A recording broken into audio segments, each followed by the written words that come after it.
Hello dear friends, welcome to our channel Bal study में आप लोग का स्वागत है। तो आज के इस वीडियो में हम करने वाले हैं क्लास 9th चैप्टर 6, ठीक ना, जिसका नाम है जनसंख्या।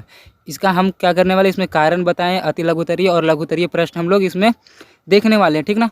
हो सकता है आप लोग को प्रॉब्लम हो साउंड में थोड़ा सा, ठीक ना, प्रॉब्लम हो सकता है क्योंकि हम जो वीडियो भी बना रहे हैं विदाउट माइक का बना रहे हैं, इसलिए हो सकता है आप लोग को प्रॉब्लम हो सकता है क्योंकि हम कहीं दूसरे जगह आए हुए हैं और माइक लाना भूल गए। लेकिन बिना माइक का भी हम बना सकते हैं वीडियो, और रेगुलरिटी हम बनाए हुए हैं, ठीक ना। आप लोग के लिए रेगुलरिटी हम बनाए हुए हैं कि रेगुलर वीडियो अपलोड करना है तो करना, चाहे कुछ भी हो जाए।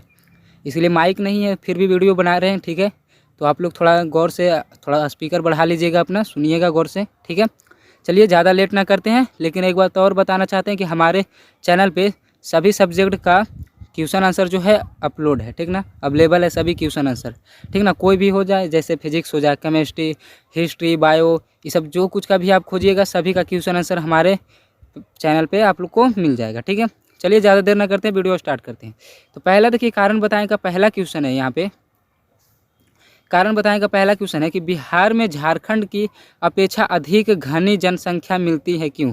यहाँ पे घनी नहीं, इसको धनी कर दे, घनी कर दे, सॉरी, ध है, इसको घा कर लीजिएगा, घनी मिलती है क्यों, ठीक ना। तो इसका देखिए रीजन हो जाएगा धान उत्पादन अधिक होने के कारण, ठीक ना। इसका रीजन क्या हो जाएगा, धान, जो हमारे जो बिहार में है ना, धान की उत्पादकता अच्छा होता है, यानी मैदानी भाग का अधिक उपजाऊ होना। हमारे यहाँ जो ज़मीन है वो झारखंड से ज़्यादा क्या है, उपजाऊ है, ठीक ना। झारखंड में देखते होंगे आप लोग, अगर कोई रिश्तेदार होंगे या हो सकता है आप ही अभी वहाँ रह रहे होंगे, तो देखते होंगे वहाँ ज़्यादा जंगल ये सब मिलता है। तो जंगल ये सभी में जो मिट्टियाँ होती है उपजाऊ तो होती है, लेकिन वहाँ हम खेती नहीं कर सकते हैं, ठीक ना। इसीलिए वहाँ फसलें कम होती है, धान की फसलें कम होती है, जिसके कारण वहाँ क्या है, जो जनसंख्या है और कम है, ठीक ना।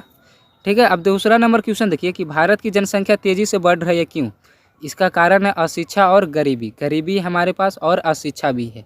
जो देखते होंगे गांव मोहल्ले में आप अगर रहते होंगे तो देखते होंगे जो शिक्षित आदमी है उनके ज़्यादा से ज़्यादा 2 संतानें रहती है, एक बेटा या एक बेटी, ठीक है। ज़्यादा से ज़्यादा 3 रहता है, 3 से ज़्यादा नहीं रहता जो शिक्षित है, ठीक है। ऐसे ज़्यादातर कोशिश करते हैं कि 2 ही रहे, अच्छा है, ठीक है। आप लोग भी सोचिएगा कि हाँ 2 ही रहे तो भी बढ़िया है। हम भी सोचें कि हम भी आप लोग की तरह ही है, हम बड़ा ही नहीं है, ठीक है। अभी हम 12th ही पास किए हैं, तो आप ही लोग की तरह हम भी हैं, ठीक ना।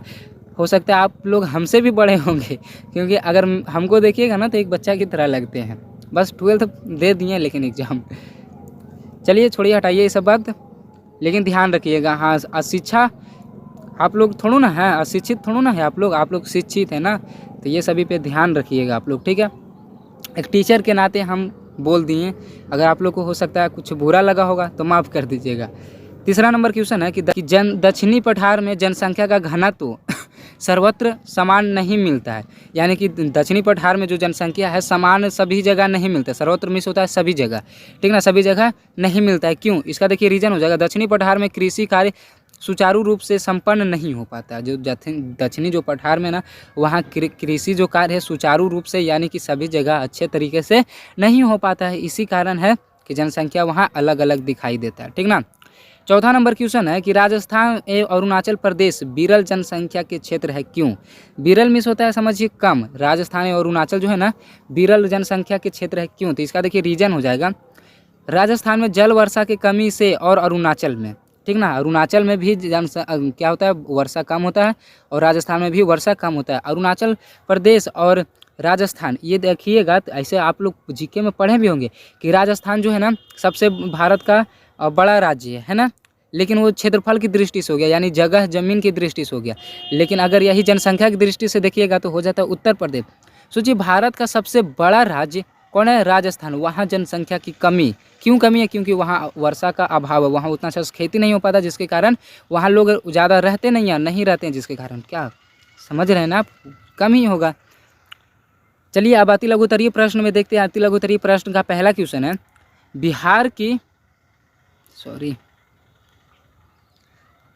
बिहार की जनसंख्या का घनत्व प्रति वर्ग किलोमीटर बताएं। तो बिहार की जो जनसंख्या है ना प्रति वर्ग किलोमीटर कहने का मतलब समझे, यानी 1 किलोमीटर में कितना आदमी रहता है, 881 आदमी रहता है। 1 किलोमीटर के रेंज में कितना आदमी रहता है, तो 181 आदमी, ये हो गया प्रति वर्ग किलोमीटर, ठीक है। चलिए दूसरा नंबर क्वेश्चन देखिए, जनसंख्या वृद्धि का एक कारण बताएं। तो जनसंख्या वृद्धि का एक कारण हम लोग जानते हैं ना, शिक्षा और गरीबी, यही कारण है ही। चलिए अब देखिए तीसरा नंबर क्वेश्चन है, किस राज्य की जनसंख्या सबसे कम है। तो सिक्किम जो है ना, सिक्किम में बहुत ही कम जनसंख्या होती है, यानी और सबसे ज़्यादा जनसंख्या पूछेगा तो उत्तर प्रदेश और सबसे कम जनसंख्या पूछेगा तो सिक्किम। ठीक है, चलिए अब सॉरी यहाँ पे अति लघुतरीय तो हम करवा चुके हैं ना, अति लघुतरीय तो हो गया, यहाँ पे भी अति लघुतरीय लिखा गया, गलती से टाइप हो गया, यहाँ पे लघुतरीय हो जाएगा। ठीक ना, यहाँ पे क्या हो जाएगा, लघुतरीय, यहाँ अति लघुतरीय हो गया। ठीक है, तो लघुतरीय चलिए हम लोग देखते हैं। पहला क्वेश्चन देखिए कि जनशक्ति किस प्रकार महत्वपूर्ण है, स्पष्ट करें। ठीक ना, तो इसका देखिए उत्तर हो जाएगा, किसी देश में रहने वाले लोगों की कुल संख्या, जनसंख्या यानी कुल संख्या कहने का मतलब क्या हुआ, जनसंख्या, उस देश की जनशक्ति की परिचायकता होती है। जनशक्ति की प्राकृतिक संसाधनों का विवेकपूर्ण उपयोग करती है। ठीक ना, जनशक्ति जो है ना, प्राकृतिक जो संसाधन है ना, उसे क्या कहते हैं, विवेकपूर्ण यानी कि बुद्धि से उपयोग करता है। ठीक है, ज्ञान विज्ञान और विकसित तकनीकों का उपयोग कर जनशक्ति को अधिक प्रभावकारी बनाया जा सकता है। अलग अलग तरीक़ों का आविष्कार हो रहा है, वस्तुओं का आविष्कार हो रहा है, तो यही सब से क्या होता है, हम जो जनशक्ति को है ना अधिक प्रभावकारी बनाए जा सकते हैं। ठीक ना, हम इसको प्रभावकारी और बना सकते हैं। ठीक है, ये हो गया पहला का क्वेश्चन। चलिए अब दूसरा नंबर क्वेश्चन है कि भारत के जनसंख्या वृद्धि के प्रमुख कारणों पर प्रकाश डालें। तो क्या है, जो देखिए भारत में इतनी अधिक जनसंख्या मिलने का एक कारण यहाँ की मानसूनी जलवायु है। ठीक ना, जो धान्य यानी कि धान उत्पादन के लिए सबसे अधिक उपयुक्त है। धान से चावल निकाला जाता है, जिससे भात, खिचड़ी, चूड़ा, इडली, डोसा आदि विविध खाद्य वस्तुएं तैयार की जाती है। इस खाद्य खान से अधिक लोगों का जीवन निर्वाह हो सकता है, उतना संसार के अन्य किसी खाद्यान्न से नहीं। चावल से मतलब अधिक लोग मतलब पाले जा सकते हैं। ठीक ना, जितना चावल होता है उतना और कुछ नहीं। गेहूं भी अगर हम लोग देखते हैं, अगर आप गांव से बिलोंग करते होंगे तो जानते होंगे कि अगर 1 कट्ठा में हम धान लगाएं तो लगभग 1.5 से 2 मन होता है, लेकिन अगर गेहूं लगाएं तो 1 मन से कम होता है। समझे, यानी ज़्यादा खेती किसकी होती है, तो चावल की, और ज़्यादा उपज भी होता है, इसलिए चावल से क्या होता है, ज़्यादा मतलब लोगों को पाला जा सकता है। ठीक ना, इसीलिए जो है ना कि मतलब इसके तरह और कोई है ही नहीं, और यही भारत में क्या होता है, ज़्यादा होता है, इसीलिए जनसंख्या ज़्यादा है। ठीक ना, क्योंकि उनको खाने के लिए भरपूर ये सभी मिल रहा है। ठीक ना, और देखिए क्या है कि और जनसंख्या का और कारण हो सकता है कि मतलब जैसे कम उम्र में शादी कर देना, मतलब उसको दिमाग भी नहीं है कि हाँ कितना बच्चाओं को पैदा करना चाहिए, और उस माँ बाप उसके शादी कर देते हैं और लाइन पे लाइन लगाते रहता है। समझ रहे हैं ना आप लोग। और अशिक्षा भी हो गया, समझिए तो अशिक्षा भी हो गया ना। चलिए देखिए इसके आगे देखिए, और यहाँ की विशाल जनसंख्या उस पर पलती रही है। जो विशाल जो जनसंख्या है इसी पे क्या हो रहा है, पलती जा रही है नहीं। और दूसरा है चिकित्सा में सुधार, चिकित्सा में भी सुधार हो गया। मान के चलिए आज किसी का तबीयत खराब हो गया, ठीक है, तो उसको तुरंत इलाज करवा के ठीक कर दिया जाता है। यहाँ तक कि अभी आविष्कार होते जा रहा है कि जो मरा हुआ आदमी है उसको भी जिंदा करने का तकनीक अभी जारी होगा। ठीक ना, निकलने वाला है वो भी। सोचिए तो जनसंख्या कैसे कम होगा, आप ही लोग बताइए। चलिए तीसरा नंबर क्वेश्चन देखिए कि भारत में जनसंख्या की वृद्धि से उत्पन्न किन्हीं 2 समस्याओं का उल्लेख करें। ठीक ना, तो इसका देखिए आंसर हो जाएगा कि सामान्य जीवन स्तर में गिरावट, ये हो गया। दूसरा है बेरोजगारी, यही सभी क्या है, जनसंख्या की वृद्धि है। ठीक ना, यही सबसे होता है। चलिए हम लोग चौथा नंबर क्वेश्चन देखते हैं कि भारत की जनसंख्या वृद्धि की विशेषताएं बताएं। ठीक ना, क्या विशेषता है जिसके कारण मतलब भारत की जो है जनसंख्या बढ़ रही है। ठीक ना, तो भारत में जनसंख्या वृद्धि के कारण युवा शक्ति 58% है, 58%। ठीक ना, जो आर्थिक संसाधनों के विकास में लगा हुआ, आर्थिक संसाधनों यानी कि पैसा उसा जो रहता है ना उसके कारण में लगे हुए 58% लोग, युवा जो है, मतलब 100 में से 58% जो युवा है आर्थिक संसाधनों के विकास में क्या है, लगे हुए। इससे देखिए, इससे आर्थिक उद्योगों में उन्नति हो रही है। मानव संसाधन की दृष्टि से विश्व में दूसरा स्थान है। अगर मानव संसाधन की दृष्टि से देखें ना तो भारत जो है विश्व में दूसरा स्थान रखता है। ठीक ना, तो ये जनसंख्या की विशेषता, यानी जनसंख्या से हम लोग को फायदा भी है। ठीक है, चलिए पाँचवा देखिए है कि जनसंख्या में भारत में जनसंख्या के घनत्व की प्रादेशिक भिन्नता की विवेचना करें। ठीक है, इसका देखिए उत्तर हो जाएगा कि गंगा के मैदान में पश्चिम की ओर बढ़ने पर जनसंख्या का घनत्व क्रमशः घटता जाता है, मगर असम में वर्षा के अधिक होते हुए भी जनसंख्या कम है। ठीक ना, असम में हम लोग पहले देख चुके हैं ना, राजस्थान में वर्षा कम होता है इसलिए जनसंख्या कम है, लेकिन जो असम है ना, असम में जो है ना वर्षा अच्छा खासा होता है, लेकिन वहाँ जनसंख्या कम है। इसका कारण यह है कि उसका अधिक भाग वन्य और पहाड़ी है। इसका कारण क्या है कि अधिक जो ज़्यादा जो भाग है ना पहाड़ी है इलाका और वन्य इलाका है, तो कहाँ से रहेगा वहाँ पे, समझ रहे हैं ना आप, ये समझ गए। चलिए, वहाँ के आंध्र क्षेत्रों में जलवायु अस्वास्थ्यकर, पंजाब हरियाणा में वर्षा कम होते हुए भी जनसंख्या अधिक मिलती है। पंजाब हरियाणा जो है ना, यहाँ जनसंख्या मतलब वर्षा कम है फिर भी जनसंख्या अच्छा खासा मिलता है। ठीक है, क्योंकि वहाँ सिंचाई के साधनों का विकास हुआ, वहाँ सिंचाई के साधनों का क्या हुआ, विकास हुआ। जैसे देखिए नहरें खोदी गई और जलवायु ये सभी, ठीक ना, जलवायु जो है वहाँ स्वास्थ्य कर है, स्वास्थ्य वाला है जलवायु। ठीक ना, वहाँ से कहाँ मतलब कोई बीमारी जल्दी नहीं फैलता है। ठीक ना, चलिए आगे देखते हैं। छठा है कि भारत में युवा वर्ग के लिए सरकार को विशेष नीति बनाना क्यों आवश्यक है। ठीक ना, जो भारत में जो युवा वर्ग है ना उसके लिए विशेष नीति बनाना क्यों आवश्यक है, इसका देखिए रीजन देखिए, तो उत्तर इसका हो जाएगा क्योंकि जनसंख्या में युवकों की संख्या काफ़ी है।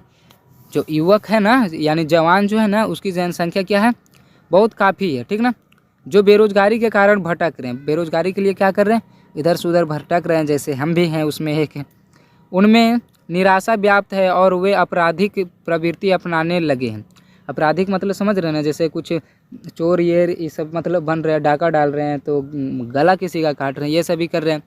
युवा शक्ति का उचित उपयोग कर देश की प्रगति तेज़ी से की जा सकती है। जो हम लोग हैं ना युवा शक्ति, ये सभी का अगर सरकार यूज करे तो देश को भी आगे बढ़ा सकते हैं।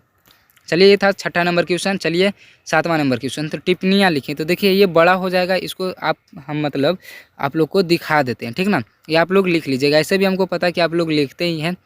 तो देखिए पहला है, देखिए जनगणना, तो जनगणना लिख लीजिएगा। ठीक ना, फिर अच्छा ये इसको देखिए पढ़ लेते हैं। वह प्रक्रिया जिसमें एक निश्चित समय में देश की जनसंख्या से संबंधित सूचनाओं का संग्रह, संकलन और प्रकाशन होता है। जनगणना का कार्य सरकार करती है। जनगणना मतलब है ना जैसे जनसंख्या को गिनना। ठीक ना, भारत में प्रति 10 वर्ष पर जनगणना होती है। पिछली जनगणना 2001 में हुई। अच्छा यहाँ 2001 है।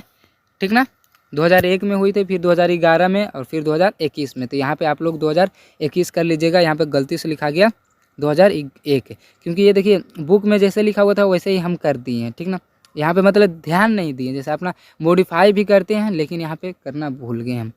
ठीक ना, तो यहाँ पे 2021 कर लीजिएगा क्योंकि 10 वर्षों पे होती तो 2001 में हुआ, फिर 2021 में, फिर 2011, फिर 2021 में। ठीक है, तो इधर ये भी देखिए लिख लीजिएगा ये वाला।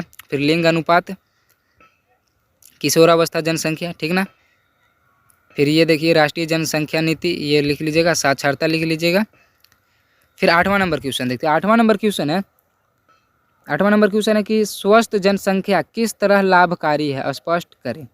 ठीक ना, तो इसका देखिए उत्तर हो जाएगा कि स्वस्थ जनसंख्या होने पर सरकार के खर्च जनता के स्वास्थ्य संबंधी क्रियाकलापों पर कम होंगे। क्या होंगे, जो स्वास्थ्य संबंधी जो है ना क्रियाकलापों पर सरकार का खर्च जो होगा ना बहुत कम हो जाएगा अगर स्वस्थ जनसंख्या रहा तो नहीं। और फिर देखिए बचे हुए धन को आर्थिक संसाधनों के विकास पर लगा जाएगा। ठीक ना, लगाया जाएगा। देश के विकास का पहला मापदंड है जनसंख्या का स्वस्थ होना। जनसंख्या अगर हमारे सभी मोहल्ले यानी कि पूरे भारत में अगर सभी स्वस्थ रहें तो कितना खर्चा बचेगा, आप लोग समझ रहे हैं ना। उसी का जो खर्चा जो बचा उसी का उपयोग दूसरे कुछ में करे तो ज़्यादा अच्छा रहेगा। ठीक है, चलिए अब 9वां नंबर क्वेश्चन देखते हैं कि 9वां नंबर क्वेश्चन है व्यावसायिक संरचना और विकास के बीच क्या संबंध है। इसका देखिए उत्तर हो जाएगा अर्थतंत्र के विकास और व्यावसायिक संरचना में गहरा संबंध है। ठीक ना, देखिए यहाँ पे द्वितीय और तृतीय कार्यशीलनों में ठीक ना लगी जनसंख्या की आय अधिक हुआ करती है, अतः जीवन स्तर ऊंचा होता है।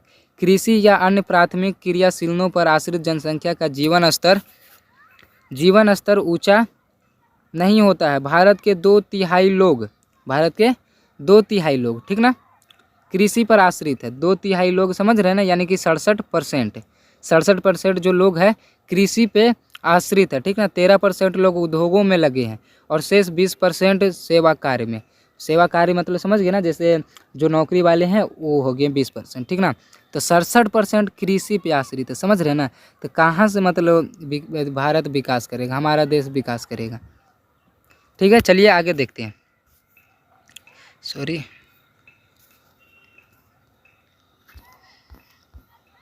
चलिए देखिए 10वां नंबर क्वेश्चन है कि 2001 की जनसंख्या के अनुसार साक्षर व्यक्ति कौन है, ठीक ना। 2001 की जनसंख्या के अनुसार बताना है हमको, ठीक ना। तो ये देखिए हो जाएगा इसका आंसर। 2001 की जनगणना के अनुसार उस व्यक्ति,